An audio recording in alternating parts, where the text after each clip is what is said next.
할렐루야. 성탄에 관한 귀한 영상을 함께 봤습니다.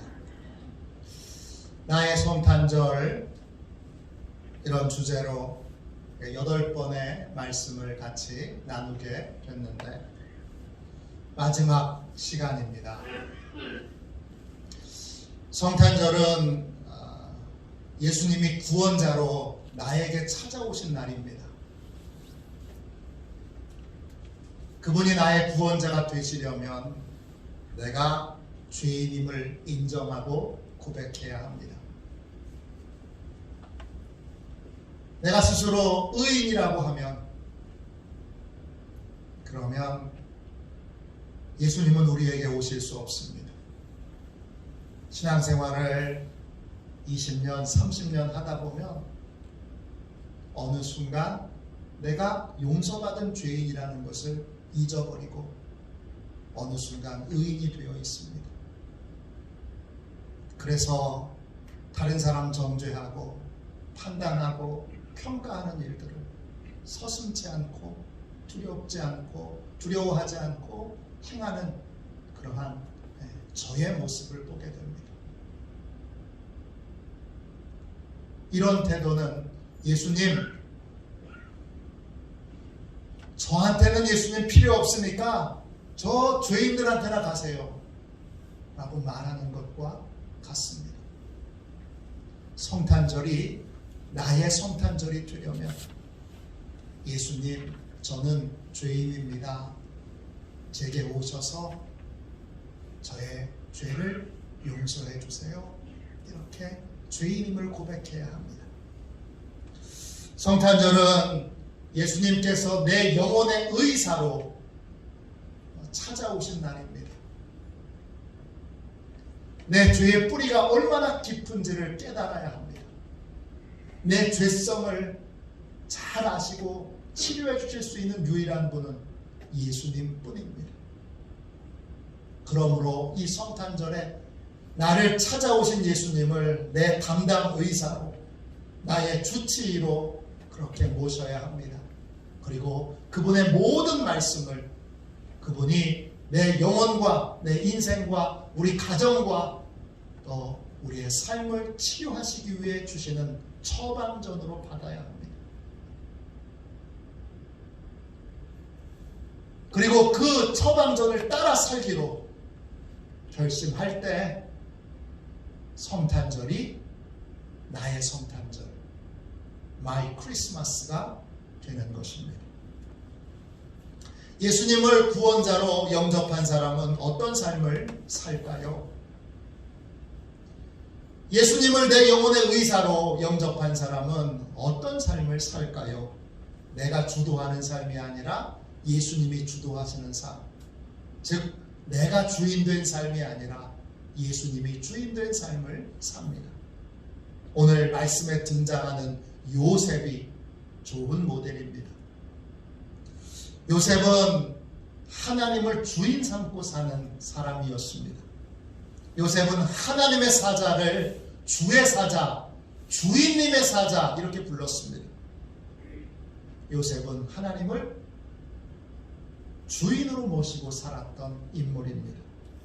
우리도 구원자로 오신, 내 영혼의 치료자로 오신 예수님을 나의 주인으로 모시고 삶을 살아야 합니다. 예수님을 주인으로 모시고 예수님과 함께 동행하는 삶을 살아야 합니다.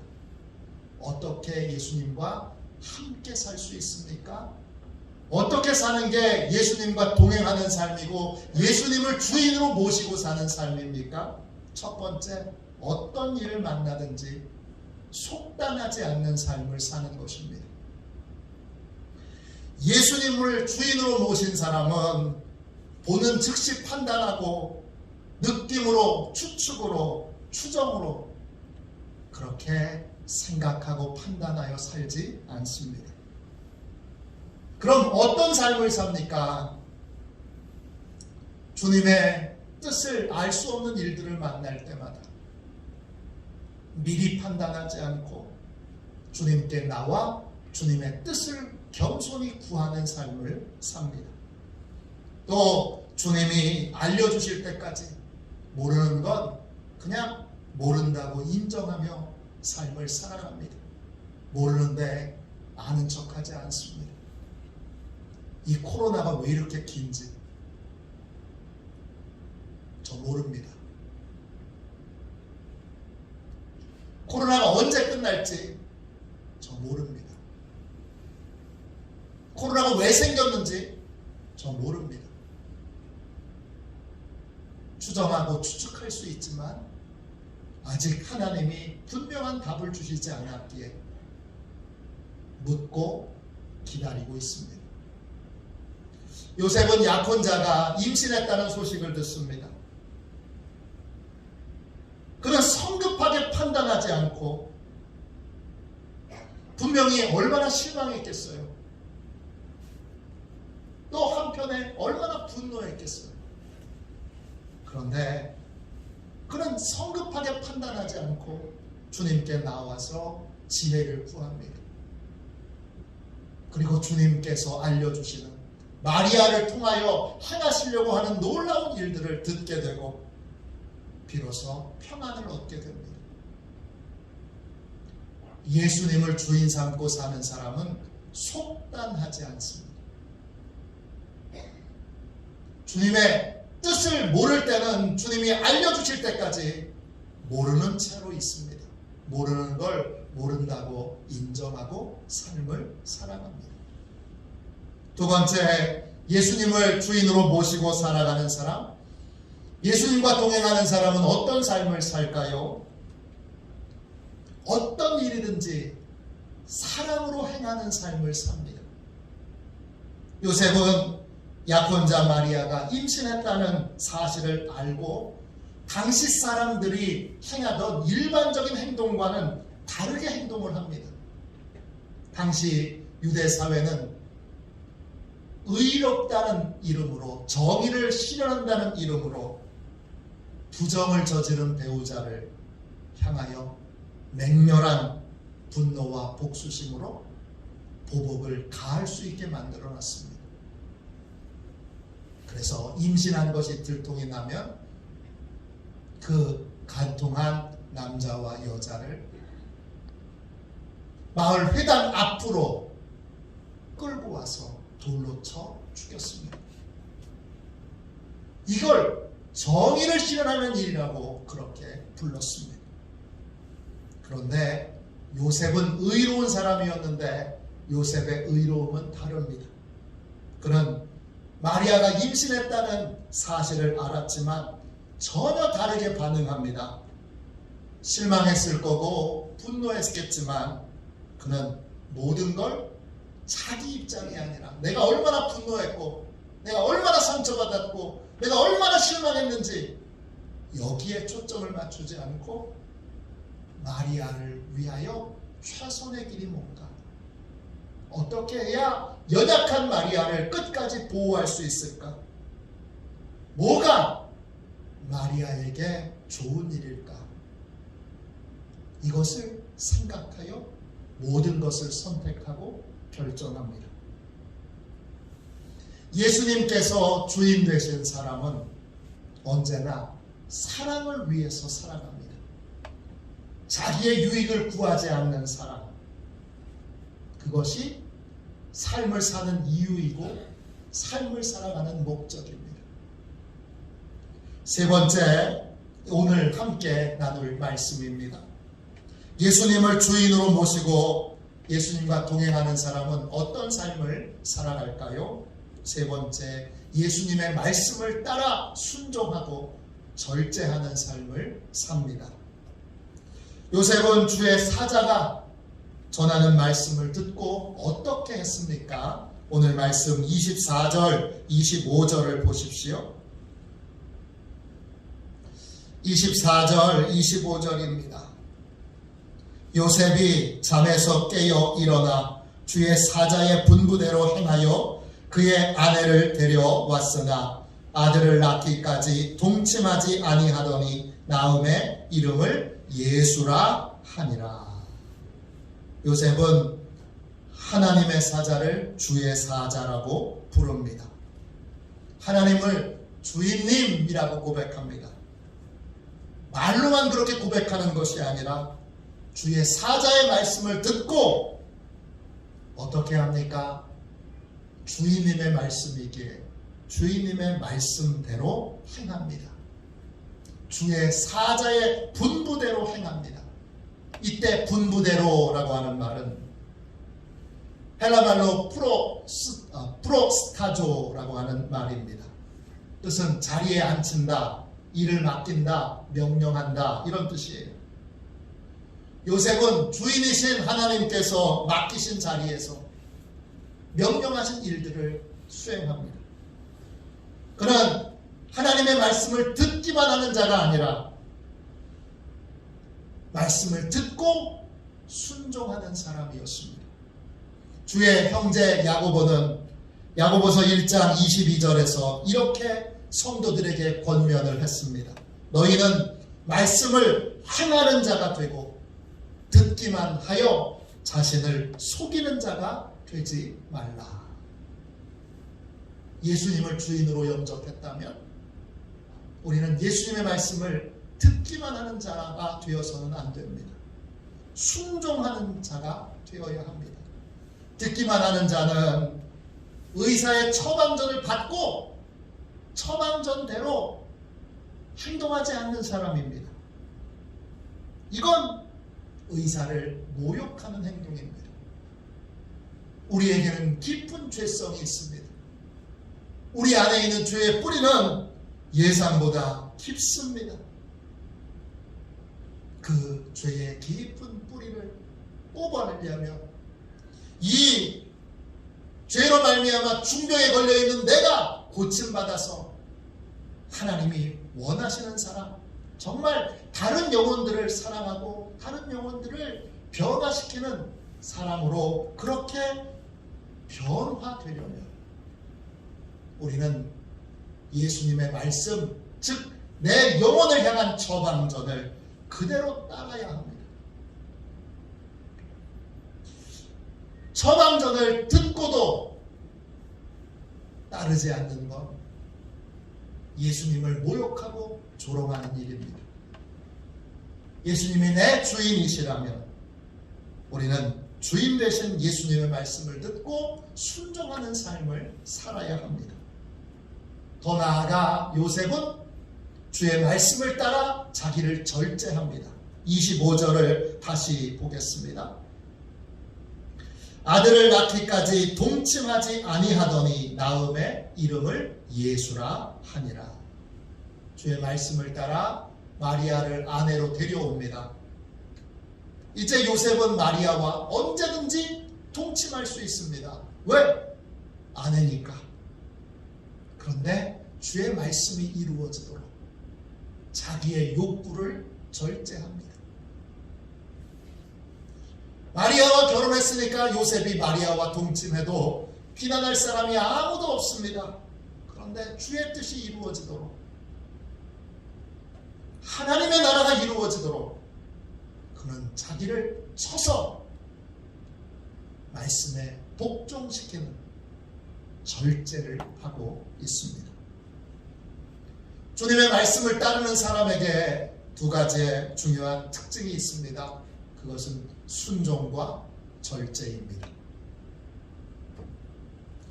예수님이 주인 되시는 사람에게는 항상 순종과 절제가 나타납니다. 순종과 절제가 없다면 그분은 예수님이 주인이 아니든지 아직 주인 되신 삶을 시작하지 않은 분입니다. 내 삶에 예수님이 주인이시다. 뭘 알 수 있습니까? 얼마나 주의 말씀에 순종했느냐, 얼마나 주의 말씀을 따라 절제했느냐. 말의 절제, 행동의 절제, 삶의 절제가 있느냐, 이걸로 확인할 수 있습니다. 믿음이 성장하는 건 어떤 겁니까? 믿음이 성장한다는 건 순종의 영역이 넓어지는 것을 말합니다. 절제의 범위가 넓어지는 것을 말합니다.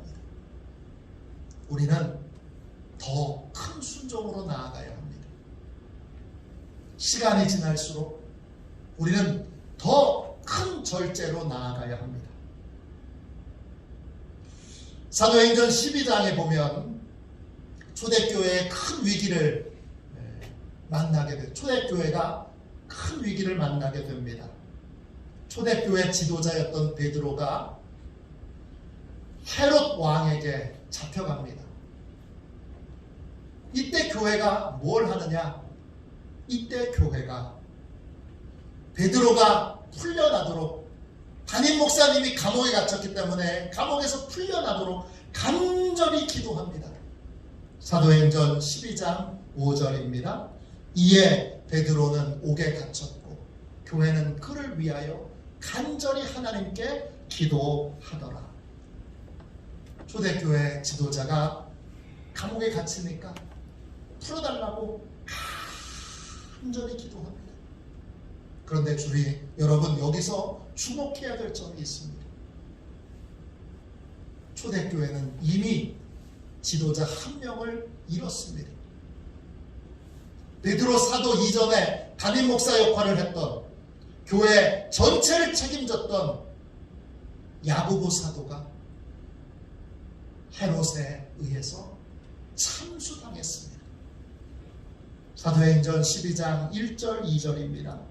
그때에 헤롯 왕이 손을 들어 교회 중에서 몇 사람을 해하려 하여 요한의 형제 야고보를 칼로 죽이니, 야고보 사도가, 담임 목사님이 왕에게 끌려가서 참수를 당했습니다. 목이 잘려 죽었습니다. 자, 주목해야 될 부분은 여기입니다. 야고보 사도가 잡혀갔을 때 초대교회 성도들은 기도했을까요? 안 했을까요?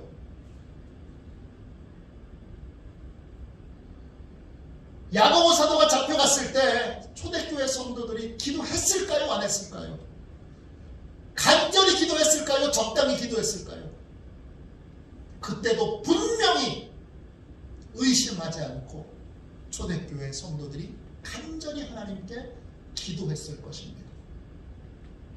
간절히 부르짖어 기도했는데 결과가 어땠지요? 야고보 사도가 살아오지 못했습니다.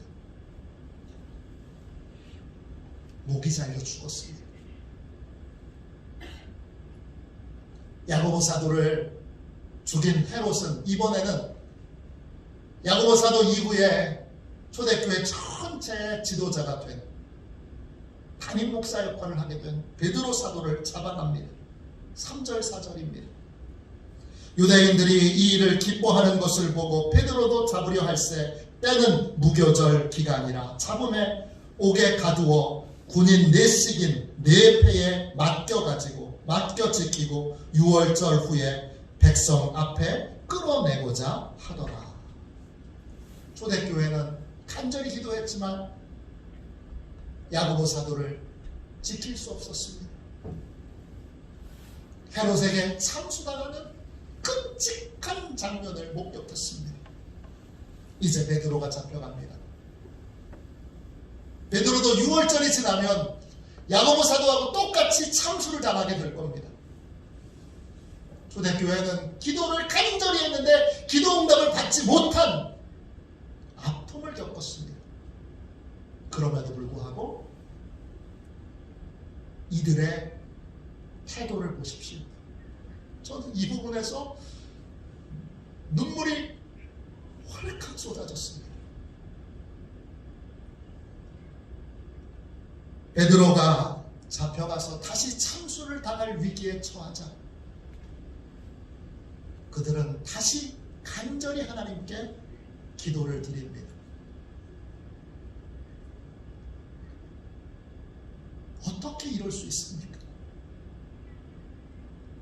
이미 기도 응답을 거절당한 경험이 있는데 어떻게 초대교회는 다시 하나님께 간절히, 그것도 그냥 기도하는 것이 아니라 간절히 하나님께 부르짖어 기도할 수 있습니까? 초대교회 성도들은 기도하도록 하나님께 부름받았기 때문입니다. 그들은 실패해도 다시 부름받은 자리를 지킵니다. 그들은 상처를 입어도 다시 순종의 자리를 지킵니다. 그들이 해야 될 일은 부르심에 순종하는 것이고, 응답을 주시느냐 주시지 않느냐는 전적으로 하나님의 주권에 달려있는 일이기 때문입니다. 우리는 초대교회 성도들의 순종을 보면서 더 큰 순종, 더 넓은 순종이 있다는 걸 깨닫게 됩니다. 수십 번 실패해도,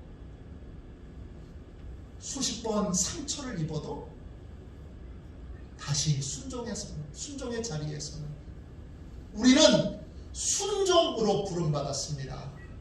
고백하며 순종의 자리에서는 위대한 성도들을 만나게 됩니다.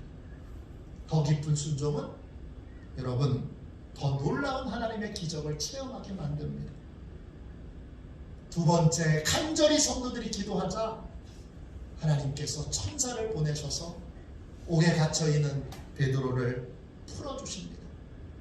근데 이 베드로를 풀어주는 과정이 대단합니다.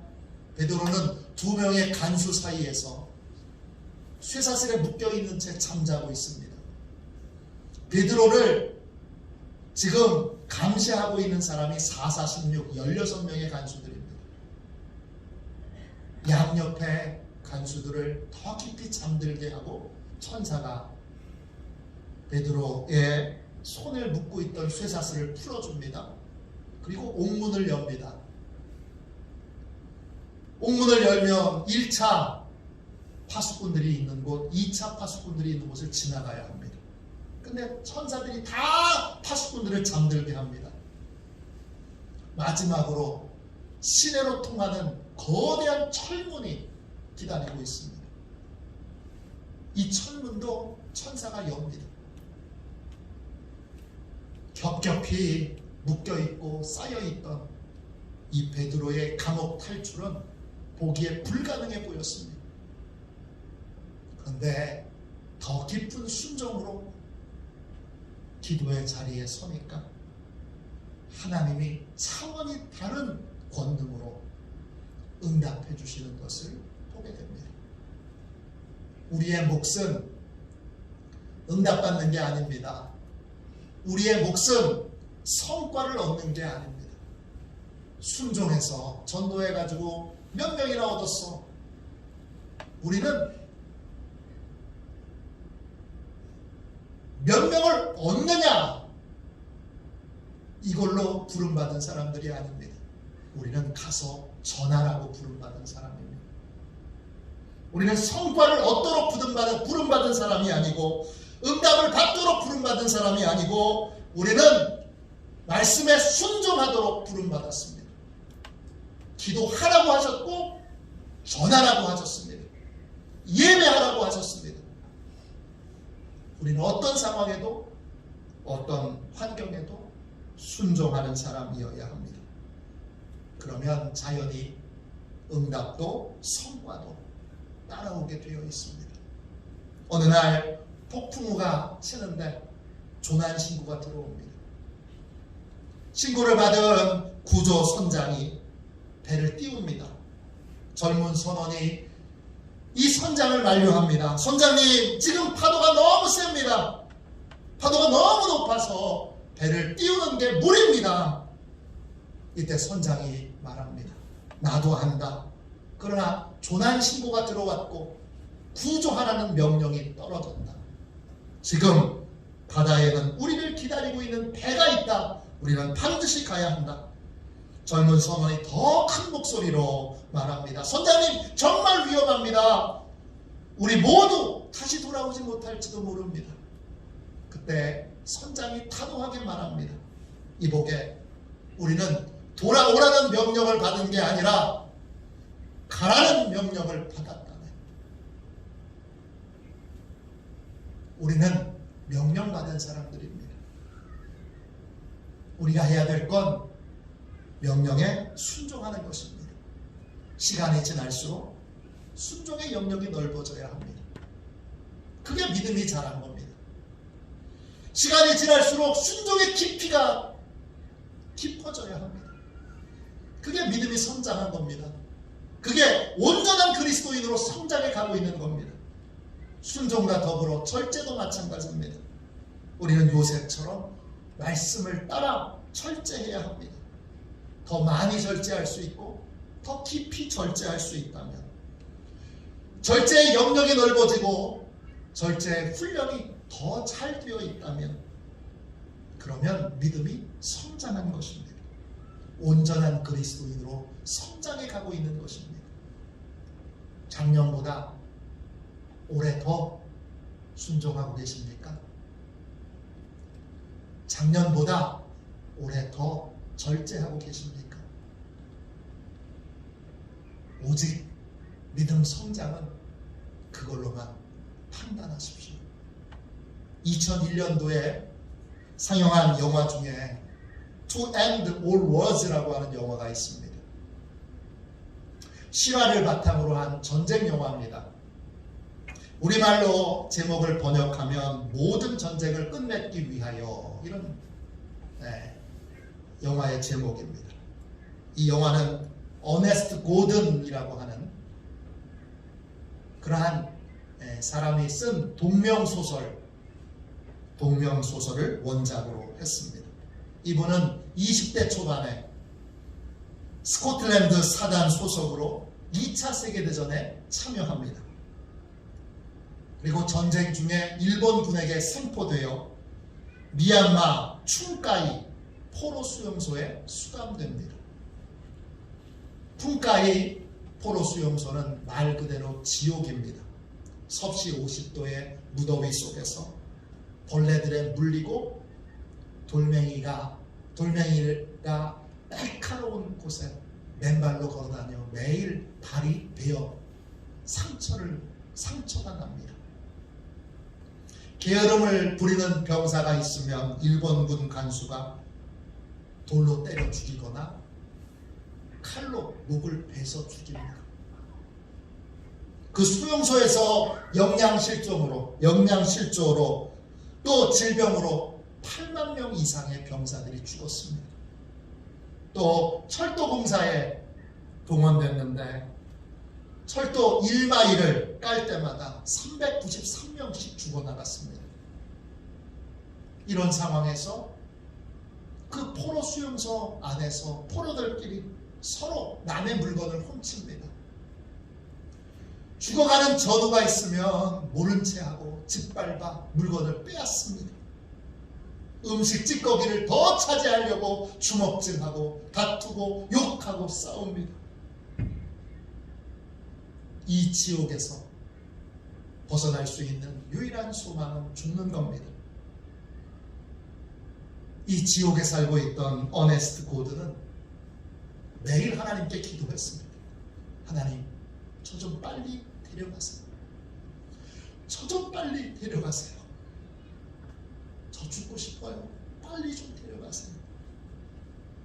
그런데 특별한 2명의 포로가 수용소 안에 들어오면서 모든 상황이 완전히 달라집니다. 2명의 포로는 지옥 같은 수용소 안에서 예수님의 말씀에 순종하기 시작합니다. 이들은 예수님의 말씀에 순종하여 사랑을 실천하기 시작합니다. 자기들도 부족한데 식사를 더 병이 위중한 동료에게 나눠줍니다. 고된 노동에 착출될 때는 제일 먼저 자원합니다. 당시 어네스트 고든도 다리가 썩어가고 있었습니다.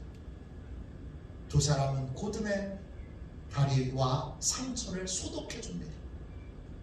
그리고 마비되어가는 몸을 밤새 마사지로 이렇게 주물러 줍니다. 2 사람의 청성어린 간호로 어네스트 고든이 병에서 치유를 받습니다. 그때부터 고든도 2 사람을 따라서 다른 환자들을 돌보기 시작합니다. 그러자 수용소가 여러분 전체적으로 달라지기 시작합니다. 포로들이 가지고 있었던 물건을 내놓기 시작합니다. 놀라운 건 그들 안에 만연했던 이기심이 사라지기 시작합니다.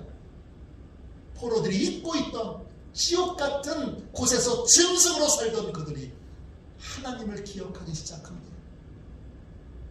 그리고 나도 입대하기 전에는 교회에 다녔노라, 나는 성가대원이었노라, 나는 주일학교 교사였노라고 고백하는 포로들이 생겨납니다. 그리고 그 수용소 안에서 하나님께 기도하며 예배를 드리게 됩니다. 어네스트 고드는 수용소에서 극적으로 살아납니다. 그리고 20년이 지난 다음에 프린스턴 대학교의 교목으로 그렇게 생활하게 됩니다. 그는 당시의 체험을 이렇게 고백합니다. 두 사람이 주님의 말씀에 묵묵히 순종하기 시작하자 포로들은 죽음의 세력에서 조금씩 벗어나게 되었습니다. 그들의 생명을 짓누르고 있던 이기심, 미움, 교만 등이 사라지고 충만한 생명력을 지닌 사랑, 자기 희생, 믿음이 그들에게서 나타나기 시작했습니다. 이 시대 차이는 있지만 많은 사람들이 짐승이 되어가고 있습니다. 많은 사람들이 이기적인 괴물이 되어가고 있습니다. 많은 이들이 짐승으로 괴물로 살아가고 있는 이 땅에서 인간의 존엄성을 지킬 수 있는 길이 무엇입니까?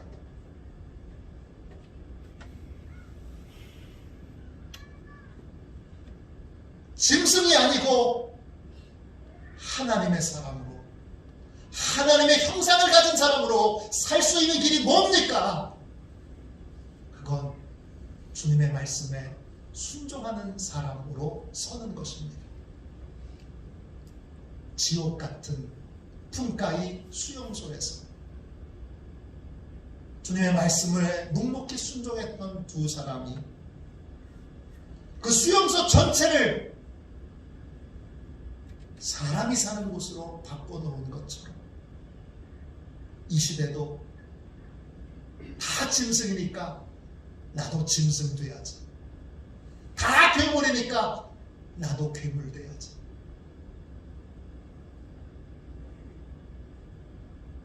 짐승으로 괴물로 살아가는 삶을 따르지 않고 주님의 말씀을 묵묵히 따라 순종하며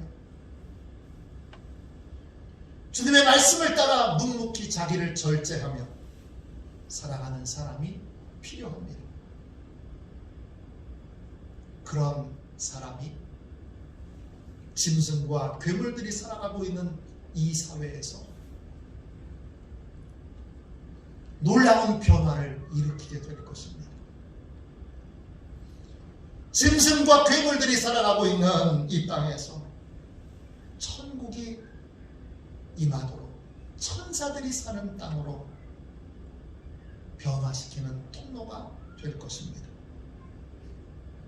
지금 그래서 묵묵히 순종하는 한 사람, 주의 말씀을 따라 절제하는 한 사람이 필요합니다. 예수님을 나의 구원자로 영접한 사람은 예수님을 주인으로 모시고 살아갑니다. 예수님이 주인이신 사람은 속단하지 않습니다. 사랑을 목적으로 살아갑니다. 살아가는 이유가 사랑 때문입니다.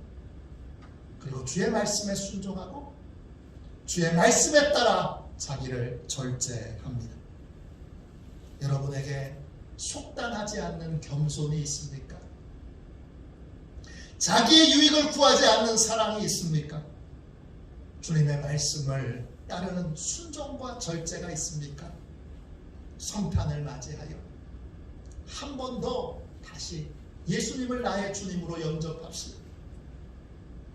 그리고 이제 주님과 함께 겸손과 사랑과 순종과 절제가 점점 더 커지는 사람,